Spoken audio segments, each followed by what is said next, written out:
There is a very easy method to prioritize your goals and tasks for your personal life or for your projects. By the end of this video, you should be able to apply it yourself. Let's take a look.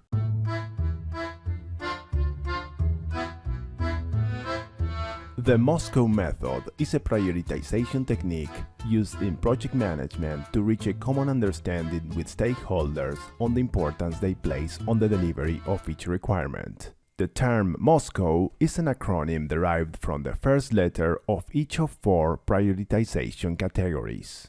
Must-have: requirements that are critical to the upcoming increments or time box. The success or failure of the product in the short term may depend on including or not these features. Should have: requirements that are important, but they are not critical right now. While should have requirements can be as important as must have, they can wait a little more, or there may be another way or a shorter version to satisfy them. Something very important is to smash that like button and subscribe, clicking the notification bell to receive updates about new videos for you. Remember, more likes means more videos. Also, let me know what agile topics you would like to learn. Could have: requirements that are desirable and could improve the user experience, but they are not really necessary. They will typically be included if time and resources permit. They are nice to have, but the users can live without them. Won't have: requirements that have been agreed by stakeholders as the least critical or not appropriate at this time for the upcoming increments of the product.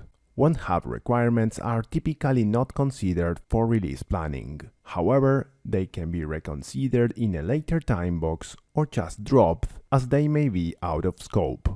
A typical product backlog is an ordered list of everything that is known to be needed in the product. The product owner can divide the product backlog into 4 categories: must have, should have, could have, and won't have, and discuss with the stakeholders which items are critical, which items are important but can wait, which items are nice to have, and which items can be postponed and will not be considered for now. Now the product owner can focus the refinement on the items in the must-have category, get more details, discuss the value, apply more specific prioritization techniques on them, estimate their value, or ask the developers to estimate the effort. The product owner will probably try to deliver these items first and not spend time discussing items of the other categories. Periodically, she will evaluate which items of the other categories may become a must-have. Whenever there are new product backlog items or user stories such as ideas, changes, or new requirements, she will evaluate their priorities as one of these categories. If they are a must, the new requirement will likely be refined soon. Otherwise, this is a nice way to say, "That's a great idea, but we will not discuss it for now. We will just keep this short note here as a reminder for the future." What do you think? Have you applied or will you apply these concepts? Tell us more in the comments below.